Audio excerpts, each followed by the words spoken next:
Hello दोस्तों, नमस्कार। कैसे हैं आप लोग? उम्मीद करते हैं आप लोग स्वस्थ होंगे, मस्त होंगे और लगातार अपनी पढ़ाई में व्यस्त होंगे। हम लोगों का चल रहा है औसत। तो औसत का मेरे दोस्त पार्ट 1 हो चुका है, ये औसत का पार्ट 2 होगा। तो चलिए शुरू करते हैं आज की क्लास।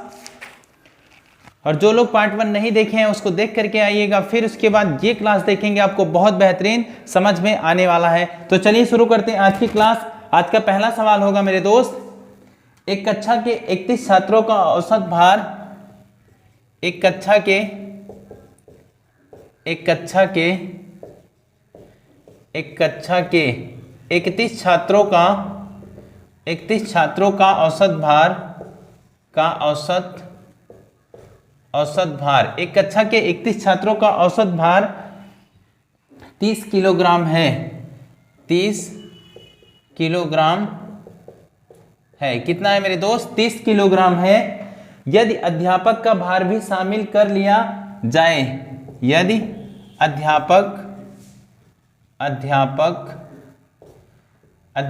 का भार भी शामिल कर लिया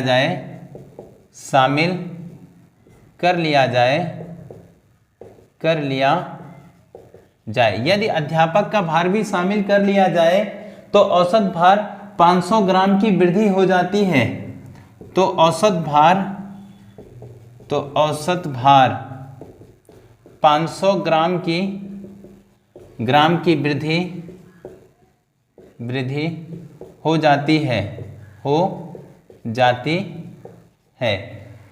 तो अध्यापक का भार ज्ञात करें। तो अध्यापक का भार ज्ञात करें। ये सवाल है। एक बार मैं पूरा सवाल पढ़ दे रहा हूं, ध्यान से देखिएगा। एक कक्षा के 31 छात्रों का औसत भार, चलिए उम्मीद है दिखाई दे रहा होगा।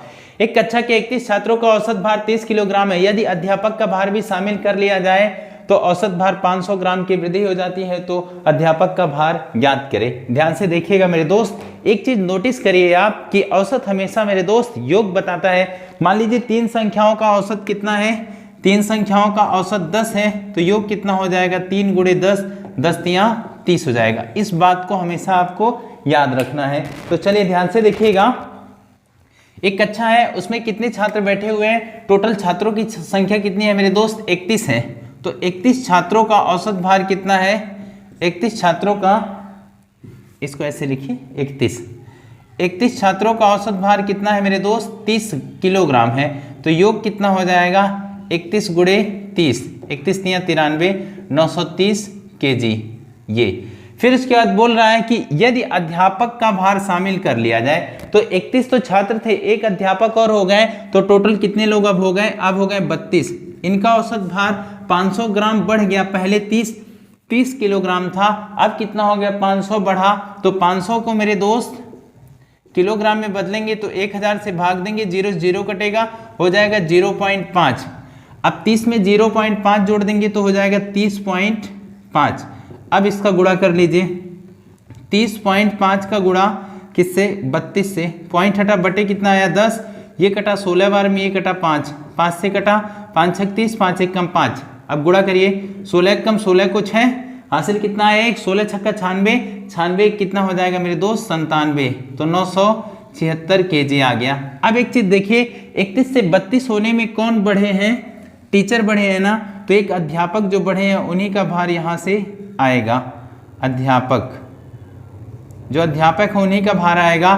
तो 976 में से 30 घटाएंगे तो कितना आ जाएगा मेरे दोस्त? 46 kg। तो अध्यापक का भार कितना होगा? 46 kg होगा। उम्मीद है ये बात आपको समझ में आई होगी। ठीक है, अब हम बढ़ते हैं अगले क्वेश्चन की तरफ। चलिए अगला क्वेश्चन नोट करिएगा। देखिए अगला क्वेश्चन कह रहा है, एक नाव के 10 नाविकों में से एक नाव के 10 नाविकों में से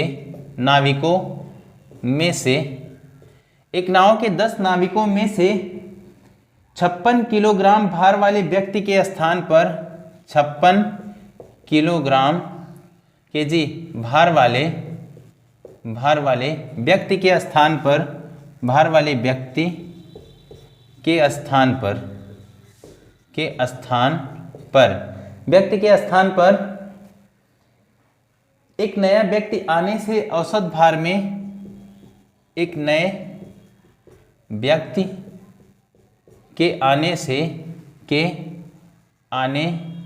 से, औसत भार में, औसत भार में 800 ग्राम की वृद्धि हो जाती है, 800 ग्राम की वृद्धि हो जाती है, ठीक है। तो नए नाविक का भार, तो नए नाविक का भार ज्ञात करें। ये सवाल हो गया। चलिए मैं पूरा सवाल एक बार पढ़ के सुना दे रहा हूं। एक नाव के 10 नाविकों में से 56 केजी भार वाले व्यक्ति के स्थान पर एक नए व्यक्ति के आने से औसत भार में 800 ग्राम की वृद्धि हो जाती है, तो नए नाविक की भार ज्ञात करें। तो ध्यान से देखिएगा मेरे दोस्त, ऐसे सवालों में आपको तनिक भी ज्यादा सोचने की जरूरत नहीं है। बस आप एक चीज सोचिए कि मान लीजिए इधर 56 व्यक्ति थे, ठीक है ना, सॉरी 10 नाविक थे, ठीक है ना। एक व्यक्ति गया, ये व्यक्ति था मेरे दोस्त, ये गया, ठीक है ना, और एक व्यक्ति इसके जगह पे आ गया, एक गया और एक आया। इनके आने जाने से मतलब 56 किलो का गया, 56 आया, कुछ परिवर्तन हुआ क्या? कुछ भी परिवर्तन नहीं हुआ। पर जो आ रहा है मेरे दोस्त 800 ग्राम की पूरे औसत में वृद्धि कर दे रहा है, मतलब वो अधिक वजन का जरूर रहा होगा। तो 56 किलो, ये जो 56 केजी भार था वो तो होगा 56 केजी का, ये देखिए 56 केजी का ये था और 56 केजी का ये था। इनके आने जाने से कुछ भी परिवर्तन होगा औसत भार में? नहीं होगा। पर ये 800 ग्राम वृद्धि लेके आ रहा है, तो मतलब मेरे दोस्त ये जो भाई आया हुआ है ये कुछ और होगा। इसको कैसे निकालेंगे? यहाँ मैंने इसके पेट पे प्लस किया है, ठीक है। अब औसत हमेशा मेरे दोस्त सब में बांटना है, तो 800 ग्राम है ना, इसको किस में बदलिए? केजी में बदलिए और गुणा 10 लोगों में बांटना है ना, ठीक है। तो कितना बढ़ेगा? 1 2 3, 1 2 3, तो 8 किलो ये एक्स्ट्रा आया होगा मेरे दोस्त, तभी ये वृद्धि हुआ है औसत में। तो 8 और जोड़ दीजिए, 56 8 कितना हो जाएगा मेरे दोस्त? 56 8 हो जाएगा 64 केजी। तो ये जो आया वो कितने किलो का है? वह है 64 केजी का। मतलब डायरेक्ट आपको परिवर्तन इसी में करना है। यदि बढ़ रहा है तो फिर प्लस करना है इसमें, यदि घट रहा है तो इसमें माइनस करना है। ये बात आप नोटिस कर लीजिए। चलिए अब बढ़ते हैं हम लोग अगले सवाल की ओर।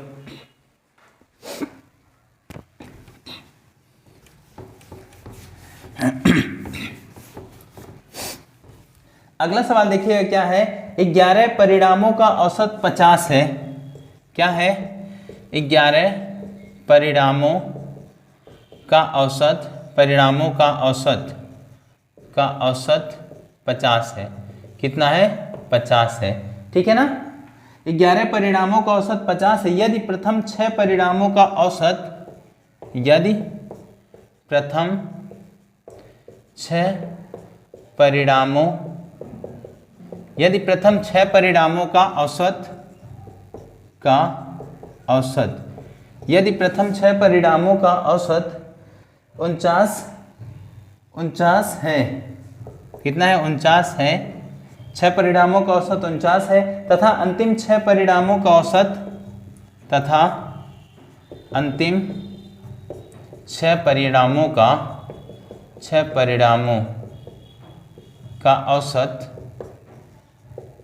परिणामों का औसत 52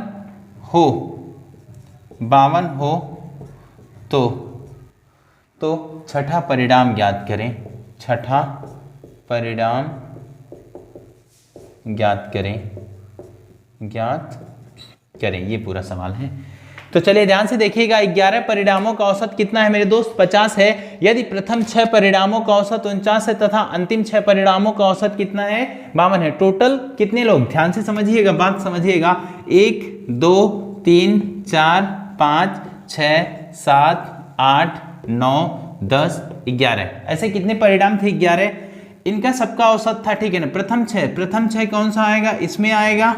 और अंतिम 6 मेरे दोस्त 1 2 3 4 5 6, अंतिम 6 ये आ जाएगा। अब एक चीज नोटिस करेंगे, इसमें 6 जो है 2 बार काउंट हो गया ना, 6 2 बार काउंट हुआ है, तो एक बार घटाएंगे तो छठा परिणाम प्राप्त हो जाएगा। तो ऐसे सवालों को कैसे लगाया जाता है आप ध्यान से देखिएगा।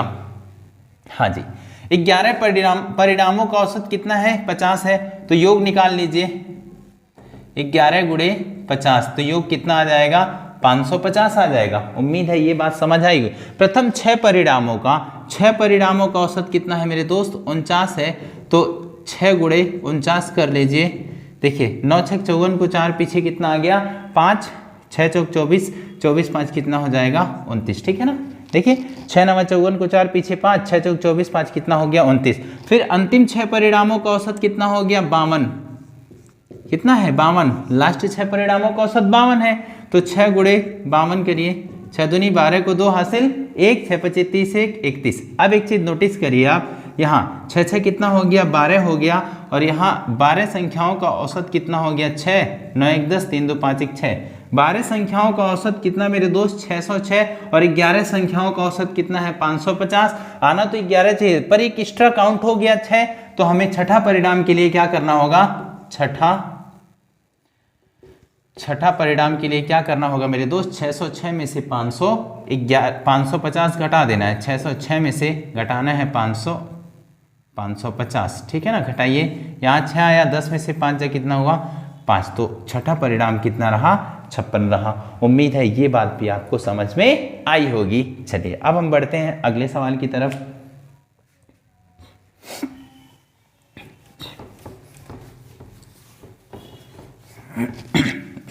चलिए अगला सवाल देखिएगा। 3 संख्याओं का औसत 28 है। 3 संख्याओं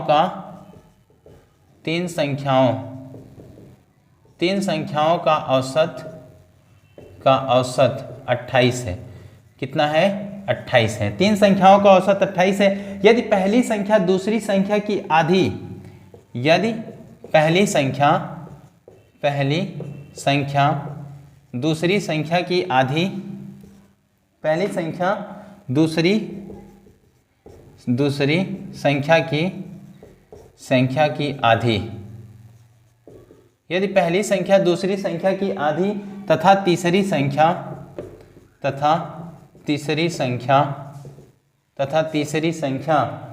दूसरी संख्या की दुगुनी, दूसरी संख्या की दुगुनी हो, तो तीसरी संख्या क्या है? तीसरी संख्या क्या है? ठीक है ना, ये सवाल है। क्या सवाल है? 3 संख्याओं का औसत 28 है। पहली संख्या दूसरी संख्या की आधी है। ध्यान से देखिए, बात कर रहे हैं पहली संख्या दूसरी संख्या की क्या है? आधी है। अब ध्यान से देखिएगा, 3 संख्या है ना, पहली दूसरी और तीसरी मान लीजिए। 3 संख्याओं का औसत कितना है? 28 है, तो योग कितना आ जाएगा? योग आएगा मेरे दोस्त 28 गुणे 3, तो योग कितना हो जाएगा? इसको एक बार देख लीजिए। 28 तिया कितना हो जाएगा? 8 3 24 को 4 पीछे कितना आया? 2 3 2 6 6 2 8, 28 तिया हो जाएगा 84, ठीक है ना। अब आइए, कह रहा है पहली संख्या दूसरी संख्या की आधी है। ये पहली संख्या हो गई, ये दूसरी संख्या की आधी है। पहली ये जो संख्या है ये दूसरी की आधी है, तो मतलब ये 1 होगा, ये 2 होगा, इसको हमने अनुपात में बना लिया। फिर कह रहा है तथा तीसरी संख्या दूसरी संख्या की क्या है? दुगुनी है। ये तीसरी संख्या जो है दूसरी संख्या, ये दूसरी संख्या की दुगुनी है, मतलब ये 4 है, ये अनुपात बन गया। उम्मीद है ये बात समझ आई होगी। कह रहे हैं तीसरी संख्या याद करें, इन सबको जोड़ के बराबर किसके रखना है? 84 के। 4 2 6 1 7, 7 अनुपात मेरे दोस्त किसके बराबर है? 84 की। तो 1 अनुपात कितना हो जाएगा? 84/7। तो 1 अनुपात कितना आएगा? 7 से भाग देंगे, आ जाएगा 12। 1 अनुपात आएगा 12 के। कह रहे हैं तीसरी संख्या ज्ञात करें, तो तीसरी संख्या के पास 4 अनुपात है, तो तीसरी संख्या कितनी आ जाएगी मेरे दोस्त? 4 गुणे 12, 12 चौक कितना हो जाएगा? 48। उम्मीद है ये बात भी आपको समझ में आई होगी, ठीक है।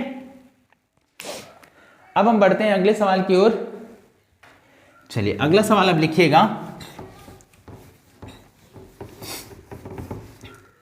चलिए मेरे दोस्त अगला सवाल लिखिए। 13 संख्याओं का औसत 68 है। 13 संख्याओं का 13 संख्याओं का औसत 68 है। कितना है? 68 है। 13 संख्याओं का औसत 68 है।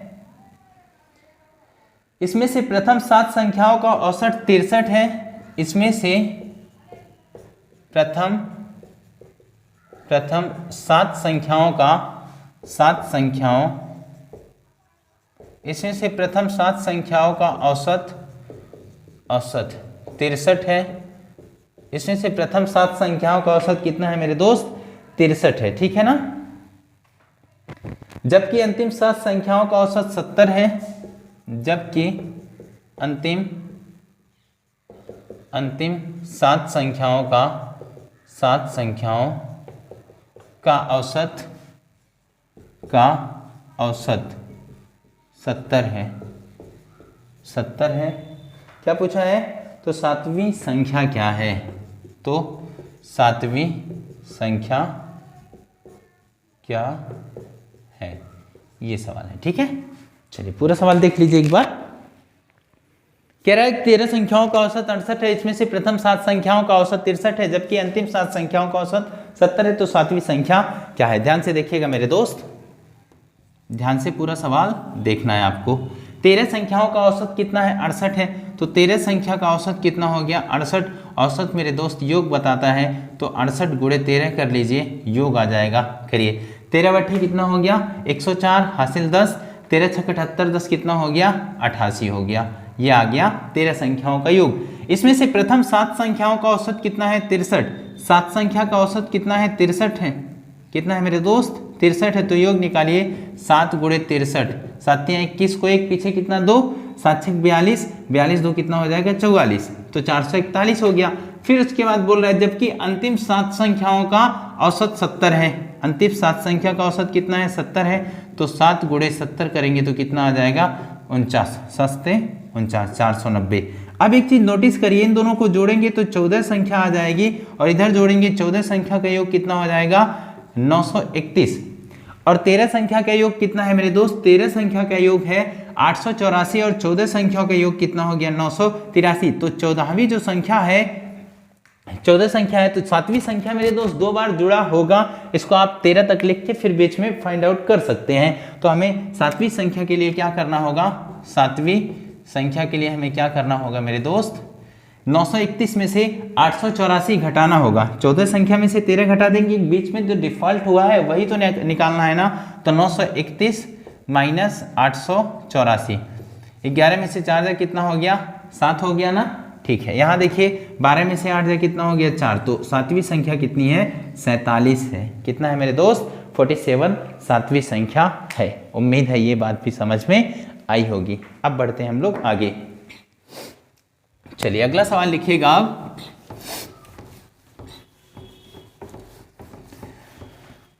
अगला सवाल लिखिएगा मेरे दोस्त। एक कार की 7 माह की पेट्रोल की औसत, अगला सवाल, एक कार की 7 माह की एक कार की 7 माह की पेट्रोल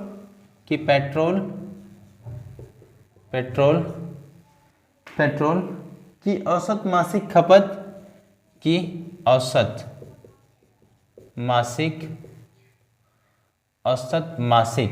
ठीक है ना? औसत मासिक खपत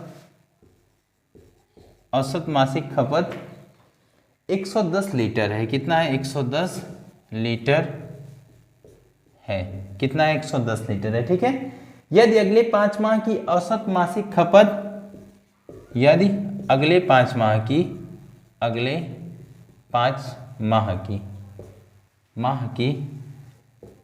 यदि अगले 5 माह की औसत मासिक खपत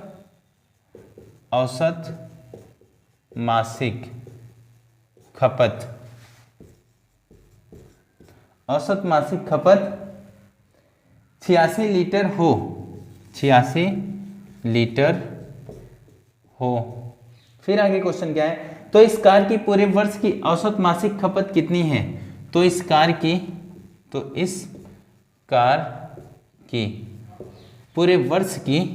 पूरे वर्ष की औसत मासिक खपत कितनी है? औसत मासिक खपत कितनी है? खपत कितनी है? ठीक है, चलिए एक बार पूरा सवाल देखिए। एक कार की 7 माह की पेट्रोल की औसत मासिक खपत कितना है? 110। 7 माह की मेरे दोस्त औसत मासिक खपत कितना है? 7 माह का औसत मासिक खपत है 110। फिर उसके बाद अगले 5 माह की, टोटल 12 महीना एक वर्ष में होता है, इसकी खपत कितनी है? 86 लीटर है। तो इस कार की पूरे वर्ष की, मतलब टोटल एक वर्ष की खपत कितनी है? ध्यान से देखिएगा मेरे दोस्त, ध्यान से समझिए बात को। 7 माह की औसत खपत कितनी है? 7 माह की औसत खपत है मेरे दोस्त 110। औसत है तो योग निकाल लेंगे, तो 11 से 77, 770 आ गया। फिर उसके बाद अगले 5 माह की औसत खपत कितनी है? 86। तो 5 गुणे 86 करिए, योग निकल जाएगा। 6 25 30 को 0 हासिल, 3 आया, 8 25 40, 3 कितना हो गया मेरे दोस्त? 43। एक चीज आप देखेंगे, 7 5 12 माह हो गया। 12 माह का योग कितना हो गया? कुल खपत 0 0, 7 4 11 1 12, 1200 लीटर हो गया 12 माह का खपत। ये हो गया योग मेरे दोस्त, ये हो गया योग। इधर 12 महीने है, 12 माह का योग कितना हो गया? 1200। तो औसत क्या होता है? योग बटे संख्या। औसत मेरे दोस्त योग बटे संख्या, 1200 बटा 12 करेंगे तो औसत कितना आ जाएगा? 100 लीटर। कितना आएगा मेरे दोस्त? 100 लीटर आ जाएगा। उम्मीद है ये बात समझ आई होगी। ठीक है, अब हम बढ़ते हैं अगले सवाल की तरफ। चलिए ध्यान से देखिएगा अगला सवाल।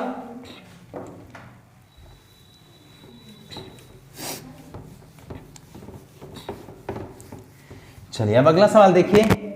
क्वेश्चन क्या है? 50 संख्याओं का औसत 36 ज्ञात किया गया। क्वेश्चन है मेरे दोस्त, 50 संख्याओं का औसत 36 ज्ञात किया गया। 50 संख्याओं का औसत 36 ज्ञात किया गया।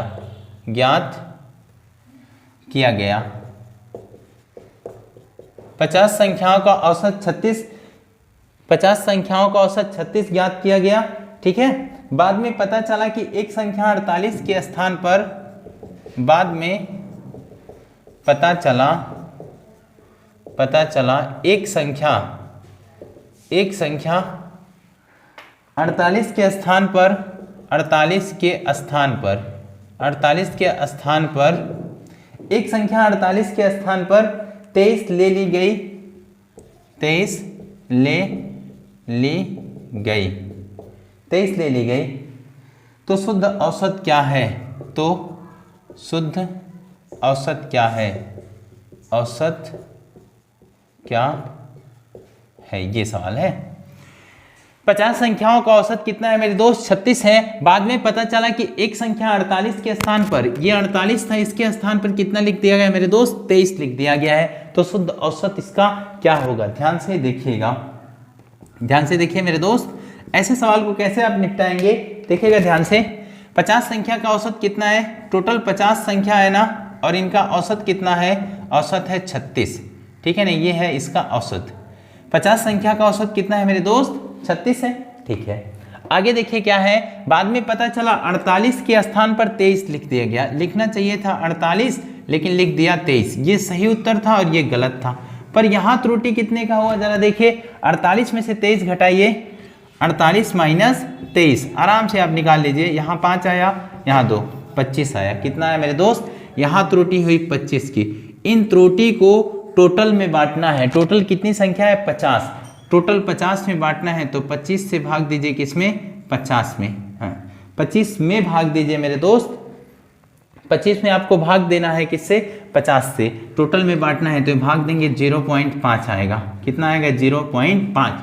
अब देखिए, अब औसत में वृद्धि कमी करना है। यदि ये सही वाला अधिक होगा तो ये मेरे दोस्त 36 यानी औसत में प्लस होगा, ये सही वाला कम होगा तो यहाँ माइनस होगा। तो इसकी शुद्ध औसत क्या होगी मेरे दोस्त? 36.0 में प्लस करेंगे 0.5 तो आ जाएगा 36.5। कितना आएगा? 36.5। कैसे? बात को समझिएगा। यदि ये शुद्ध वाला अधिक रहेगा, जो त्रुटि हुआ इसमें सही वाला कितना अधिक रहेगा तो औसत में प्लस करेंगे, सही वाला कम रहेगा तो औसत में माइनस करेंगे। उम्मीद है ये बात भी समझ में आई होगी, लिख लीजिए।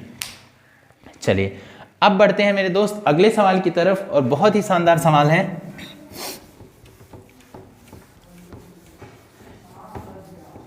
लिखिएगा अगला सवाल। 3 लड़कों का औसत आयु 16 वर्ष है। 3 लड़कों का औसत आयु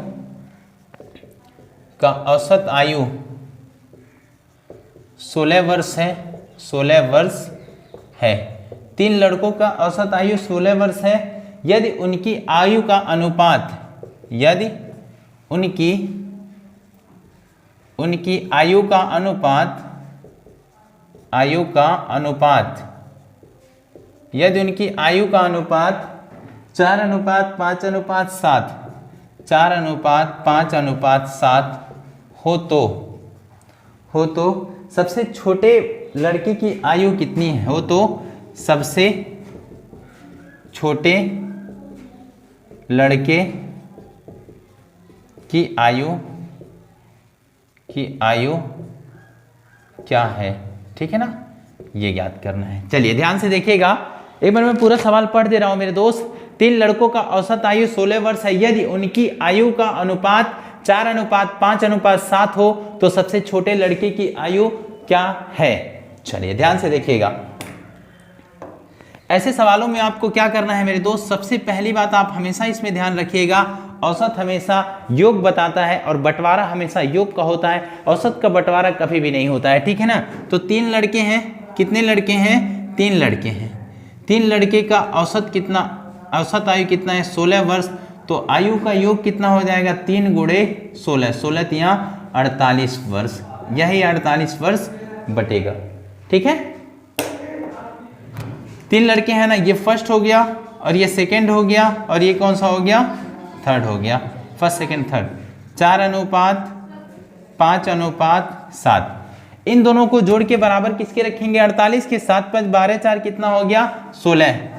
16 अनुपात मेरे दोस्त 48 का होगा तो 1 अनुपात कितना हो जाएगा? 48/16। 1 अनुपात कितने के आया? 2 के। 1 अनुपात कितना हुआ मेरे दोस्त? 2 के हुआ। पूछ रहा है छोटे लड़के की आयु ज्ञात करें, तो जिसके पास कम अनुपात रहेगा मेरे दोस्त ये होगा छोटा। तो छोटा कौन सा होगा? 4 वाला। तो छोटा कितना हो जाएगा? 2 × 4। 4 दूना कितना हो जाएगा? 8 वर्ष। पर मैं इसी में पूछता कि बड़े लड़के की आयु कितनी है, तो आप क्या ज्ञात करते हैं मेरे दोस्त? 7 से गुणा करते हैं। बड़े की पूछे तो क्या करेंगे? 7 × 8। तो बड़े का कितना हो जाएगा? 56 वर्ष। सॉरी 7 × 2, 2 है ना। 7 × 2, 7 दूना 14 वर्ष। यदि पूछता तीनों की आयु ज्ञात करे तो बीच वाले कितना आता? 5 दूना 10। कितना आता बीच वाले का? 10 आता। तो कितना? 10 और 14 और 8 जोड़ते तो कितना हो जाता? 10 8 18, 18 10 28 कितना होता मेरे दोस्त? ये 7 दूना 14 वो हो गया, फिर 5 दूना 10, 10 हो गया, 4 दूना 8, 8 4 12 को 2। यहाँ कहीं गड़बड़ हो रहा है। 16 सॉरी यहाँ गड़बड़ हो रहा है मेरे दोस्त। 16 तिया 48 होता है। 16 तिया 48। तो 3 से इसको गुणा करिए। छोटा कितना आ जाएगा? 12 वर्ष हो जाएगा। और सबसे बड़ा कितना हो जाएगा? 7 तिया 21 वर्ष। पर बीच वाला पूछता तो कितना होता? बीच वाले 5 तिया 15 वर्ष होता। अब 15 वर्ष, 21 वर्ष और उसके बाद 12 वर्ष, सबको जोड़ेंगे 48 वर्ष आ जाएगा। देखिए 5 2 7 1 8 हो गया, फिर 2 1 3 1 4 हो गया, 48 वर्ष।